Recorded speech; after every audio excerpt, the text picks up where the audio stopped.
Olá, programa Saúde e Consciência de hoje fala sobre a importância da sistematização da assistência de enfermagem. Para falar sobre esse assunto, nós temos aqui no nosso estúdio a nossa professora convidada, a professora Roberta Rogoni, que vai explicar um pouco para nós o que é essa sistematização da assistência de enfermagem.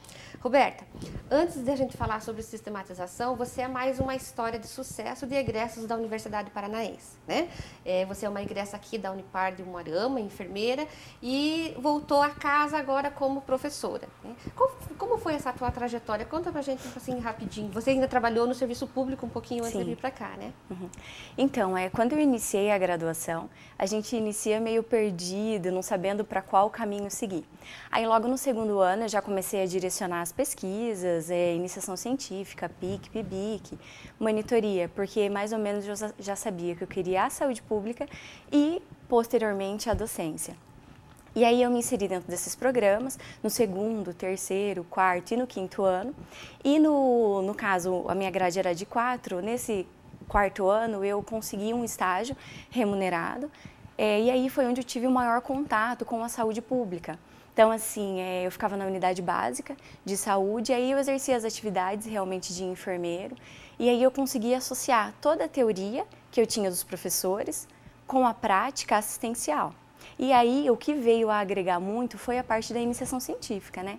Que aí eu estudava, tinha os projetos e eu conseguia, na realidade, aí aplicar na prática realmente a teoria que eu já tinha estudado, já tinha visto, tanto na aula, na sala, como nos projetos de iniciação científica. E aí, além de tudo, a gente tem uma carga muito grande, que é a questão do científico, das normas, de padrões de trabalho, que aí já me inseriu também no ramo aí acadêmico, que é através das pesquisas. E foi a pesquisa que te fortaleceu para investir em seguir a carreira mais para frente, digamos assim?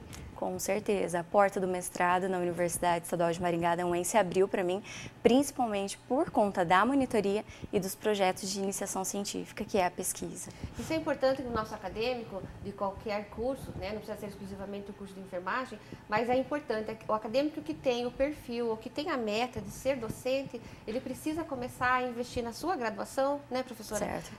Na questão da monitoria, que são projetos da área de ensino, né? E também projetos na área de pesquisa, que isso fortalece a questão da profissão. Você está fazendo mestrado na UEM, em que área, qual é o tema da tua pesquisa, quem é o teu professor orientador lá? Certo. Na graduação já eu iniciei uma pesquisa no PIC sobre a área de envelhecimento e hipertensão. E eu quis dar seguimento nessa área de envelhecimento, porque nós sabemos que o envelhecimento populacional ele está ocorrendo, e principalmente aqui no Brasil ele está ocorrendo de uma forma muito rápida. E, sabiamente, acreditamos que o Brasil não está preparado para receber essa demanda tão grande e principalmente na área da saúde. Então, tendo essa visão aí, querendo me preparar mais, a minha área de atuação lá no mestrado é o envelhecimento, né? E aí eu vou trabalhar a minha dissertação com o lazer. Não quis trabalhar a questão de doença, de dependência, mas sim algo que realmente promova a saúde, que a gente sabe que o lazer é uma das necessidades humanas básicas, já a nossa enfermeira Wanda Horta já dizia isso. Então eu vou estudar isso, a atitude face ao lazer de idosos de uma população urbana. Vou trabalhar no município de pequeno porte e aí eu quero verificar se as atividades de lazer influenciam positivamente na vida desse nosso idoso. E em cima disso, o enfermeiro, tendo conhecimento sobre essa área, onde ele vai poder atuar, através das práticas educativas, né? Então, assim, lá no mestrado a gente estuda disciplinas de vários ciclos da vida, de vários temas, né? Então, assim, apesar da minha linha de pesquisa ser de envelhecimento, eu fiz diferentes disciplinas que me ajudaram a estudar um pouquinho mais sobre pesquisa qualitativa, quantitativa, sobre saúde da criança, saúde da mulher, sobre outros métodos de pesquisa também. Então, apesar dessa linha minha ser do envelhecimento, eu estudei todas as outras temáticas dentro do mestrado. Importante essa visão ampla, né, de que a enfermagem tem uma relação com outras áreas, porque as pessoas associam o enfermeiro somente na questão hospitalar ou dentro de uma unidade básica. E hoje existem outras áreas de atuação do enfermeiro, né? Sim, sim. Dentro da saúde pública, a gente tem uma grande função, que 90% dos problemas deveriam ser resolvidos na atenção básica, né? E o enfermeiro, às vezes, centra-se muito em procedimento, em hospitalar, mas no hospital seria o último caso. Então, aqui na atenção básica, realmente, a gente deveria fazer toda a promoção, prevenção e recuperação.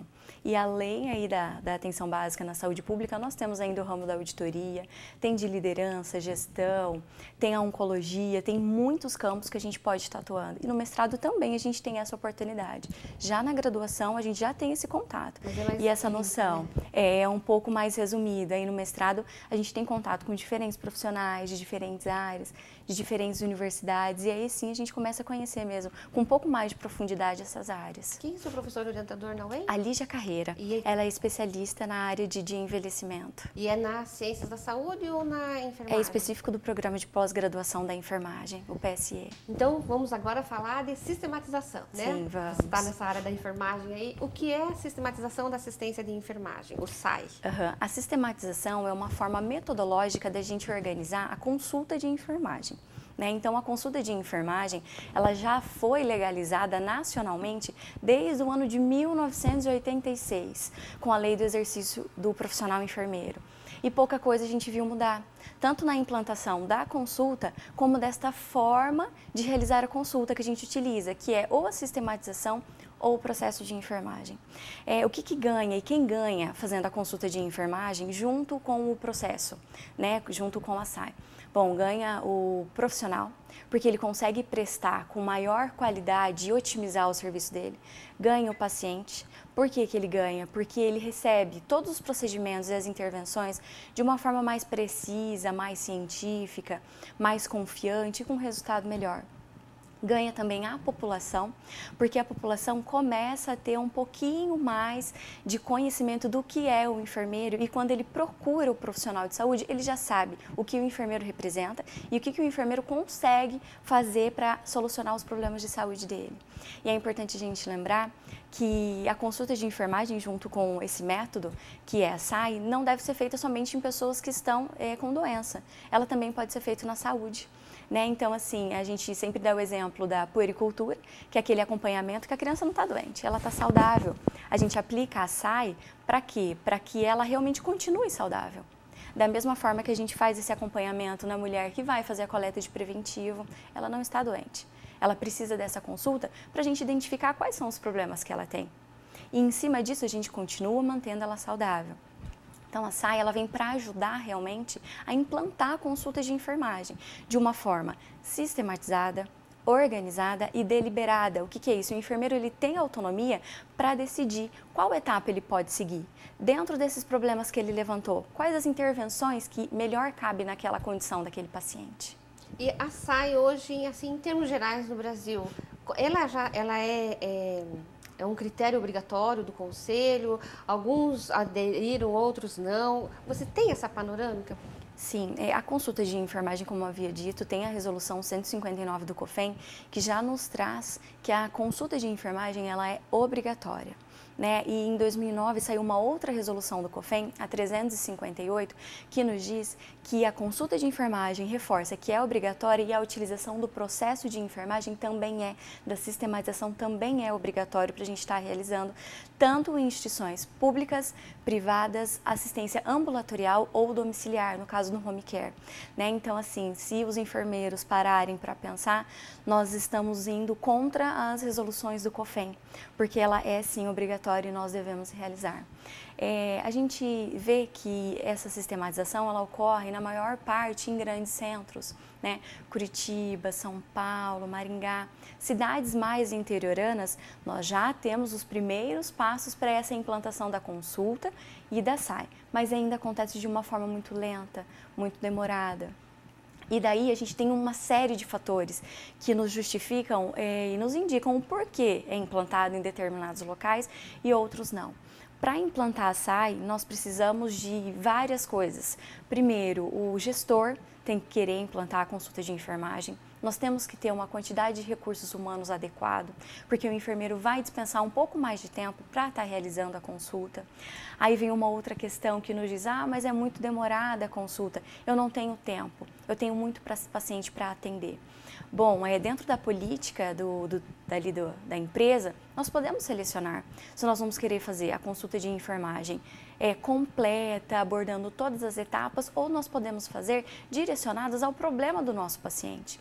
Então, assim, se tem demanda para determinada patologia, hipertensão, diabetes, a gente pode selecionar e fazer uma consulta mais voltada para essas patologias, né? Porque daí a gente consegue resumir e vai direcionado ao problema do paciente. Não é a ideal.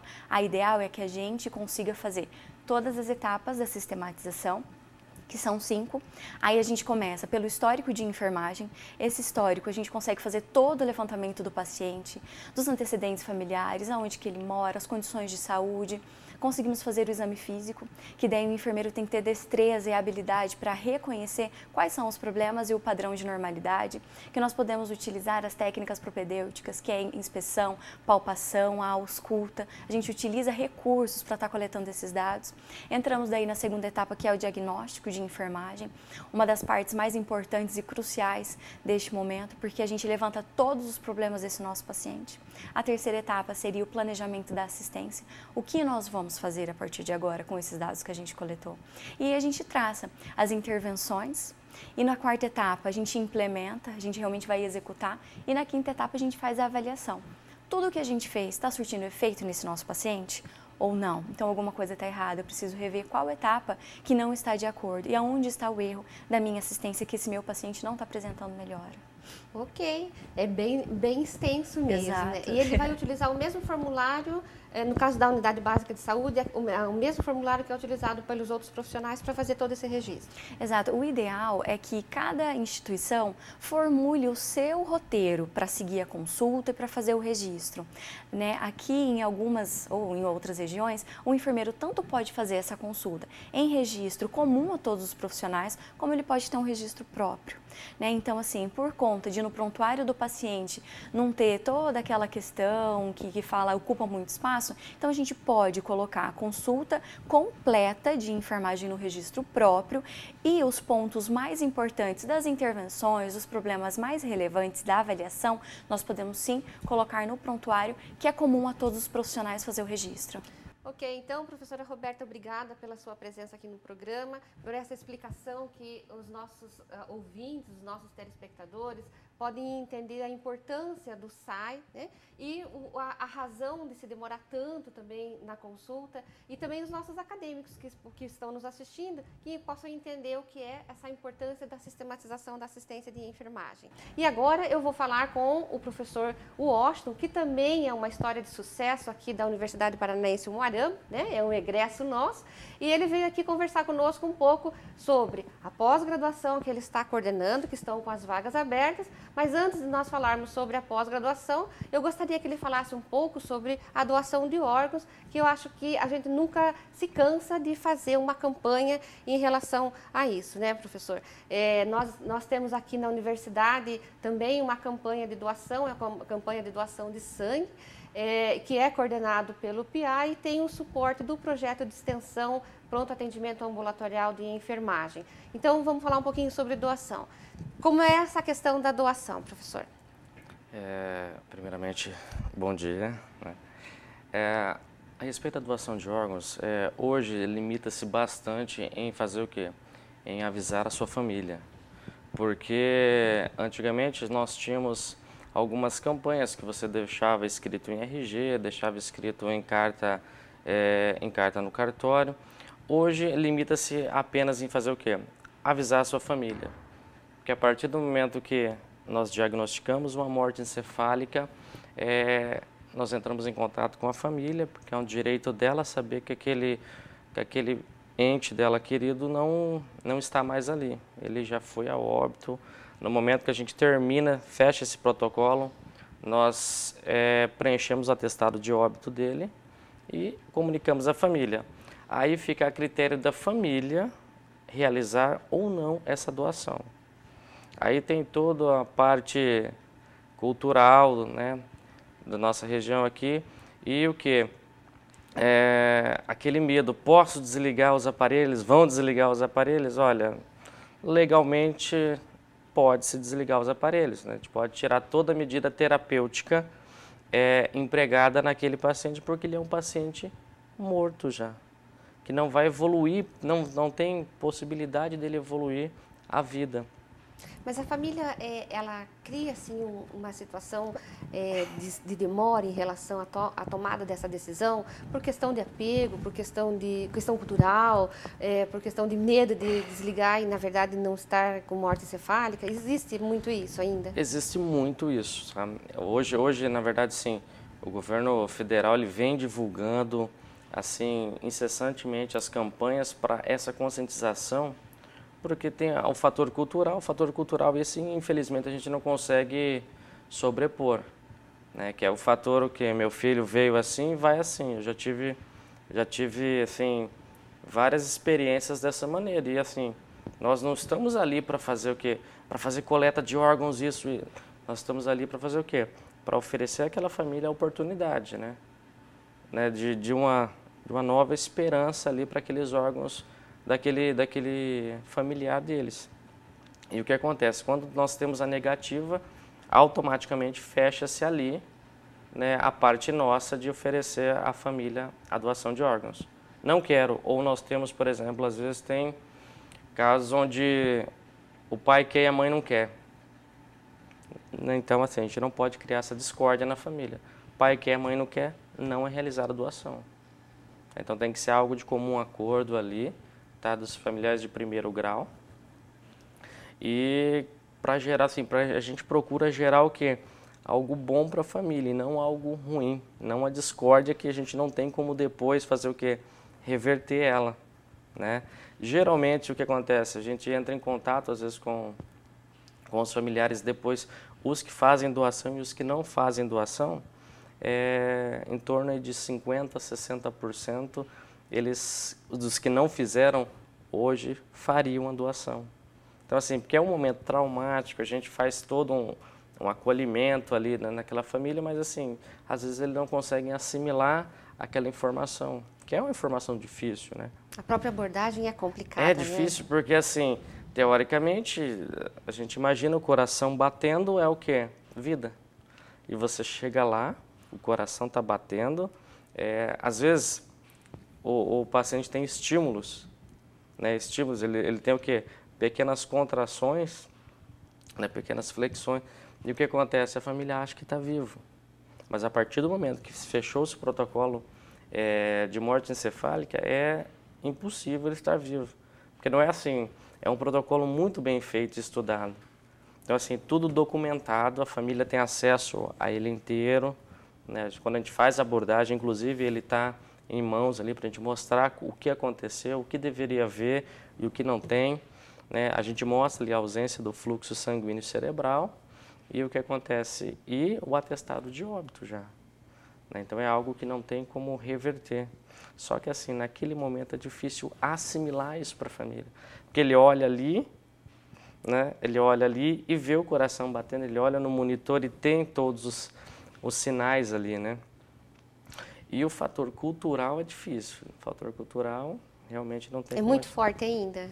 Principalmente das pessoas mais idosas, né? Por exemplo, às vezes eu já tive paciente de 45 anos, sim, saúde em perfeito estado, todas as sorologias que são feitas, tudo negativado, e uma mãe chegou e falou, olha, a irmã queria doar, a mãe simplesmente falou assim, olha, infelizmente não vai doar. Meu filho veio ao mundo desse jeito, ele vai ao mundo desse jeito. Eu acredito em reencarnação, eu acredito que meu filho tem que ir com todos os órgãos. E assim, a gente não está ali para debater religião, então assim, a gente oferece a oportunidade, porque assim, hoje é algo legal. É algo que eu sou obrigado a fazer como unidade de terapia intensiva. Todas as UTIs, todas as unidades de terapia intensiva têm esse protocolo a nível de Brasil? Sim, tem esse protocolo. Hospitais de grande porte, né? Hospitais de grande porte nós temos que ter uma comissão, da qual lá no hospital eu sou o coordenador. chama CIDOTS, né, as Coordenações Intra-Hospitalares de Doação de Órgãos e Tecidos. No Hospital Neurospar. Isso. Aí eu sou o coordenador e tenho que fazer o quê? Eu tenho que fazer uma relação mensal dos óbitos que tem ali dentro. E tenho que justificar o porquê que eu não abordei a família, porquê que eu não fiz a doação. Porque a doação não acontece só em morte encefálica, a doação acontece também com o coração parado. Por exemplo, para córneas. Então, assim, eles me questionam o porquê que eu não fiz abordagem. E eu tenho que responder isso para eles. Então, todo mês eu faço, assino e mando para eles esse relatório. E dependendo do que eles me questionam o porquê de algum ou outro paciente, que eu entro em contato com eles e faço o quê? E faço ali as ressalvas do paciente, que às vezes a gente não coloca tudo ali. Existe uma comissão, no caso aqui de Umuarama, existe uma comissão em cada hospital? Sim. Ah, uma comissão em cada hospital, não é uma comissão única, então, que gerencia... Não, porque daí acontece, eu não tenho como entrar em outro hospital para fazer esse tipo de abordagem, de estatística. Isso. E aqui a captação é grande de órgãos? Não, aqui a captação é pequena. Aqui a nossa captação é bem pequena na verdade, sim, pelo fator população nosso aqui. Quando a gente vai ver, por exemplo, quando eu vou fazer o relatório, eu vejo que 70% a 80% das pessoas que morrem comigo, eles estão acima de 70 anos. E aí já não é... Já inviabiliza, né? Já inviabiliza a doação. Então, acima de 70 anos é incompatível para doação? Não que seja incompatível, mas sim, inviabiliza muito, tá? Inviabiliza muito. Agora, assim, quando a gente tem o quê? Por exemplo, os grandes centros, você pega ali Maringá, Londrina, você tem mais jovens morrendo. E mais jovens morrendo significa mais doação. Então, idade é um critério para doação? Porque, assim, na doação de sangue também existem alguns critérios, né? Doação de outros órgãos, quais os critérios? Um é idade, né? Então, acima de 70 anos. Idade, o que acontece? Idade, a forma com que foi esse paciente chegou para a gente ali, por exemplo, ele está com infecção generalizada, ele pode ter tudo perfeito, mas ele está com infecção generalizada, não é feita a doação. Doença infectocontagiosa? Não. Também não? Sepse, não. Histórico de câncer, não. Então, assim, então a triagem é muito grande, por isso, assim, isso já diminui bastante a nossa população. Já é uma população pequena, então já as sorologias têm que estar todas negativas, né, para hepatite, HIV e mais um monte ali que é feito. Ok, Washington. Então, a gente vê aí que na questão da doação, você está à frente dessa comissão no Hospital Neurospar, e que aí fica, então, a sua orientação, né, quais os critérios e a importância da sensibilização da família. Sim. Né? Vamos falar agora também sobre a pós que você está coordenando. Você é especialista em urgência e emergência? Sim. Pela qual universidade? Pela ESAP. Pela ESAP. Isso. E agora você está lançando a pós aqui na Unipar, em Umuarama, também de assistência em urgência e emergência. Deixar bem claro que não é assistência de enfermagem, né? Sim. É uma assistência multiprofissional. Sim, nós abordamos ali vários profissionais. Por quê? Porque nós temos aqui a vinda do SAMU, que é o Serviço de Urgência e Emergência aqui. E o que acontece? Vários profissionais, antes mesmo da gente lançar essa pós, vieram conversar com a gente. Vieram conversar com a gente para ver o que poderia ser feito, porque médicos, né, os enfermeiros, eles queriam fazer essa pós. Então a gente abriu esse leque, né, de fazer uma pós multiprofissional, né, por causa desses profissionais de outras áreas, não só da enfermagem, que queriam fazer com a gente. Ok. Então, obrigada aí pela sua presença. Nós, então, estamos encerrando o nosso programa, lembrando que tanto a professora Roberta, que está coordenando 2 cursos de aperfeiçoamento, né, de sistematização da ciência de enfermagem, como assistência em feridas, como o professor Washington, que está coordenando a pós de assistência em urgências e emergências. São cursos que estão aí com as inscrições abertas. Você que está interessado em aperfeiçoar o seu conhecimento, em se especializar, né, em crescer profissionalmente, venha aqui à universidade para fazer essa inscrição. Né? Sim. Obrigada aí a todos, obrigada pela companhia de vocês. Nós nos despedimos por aqui e até a próxima semana.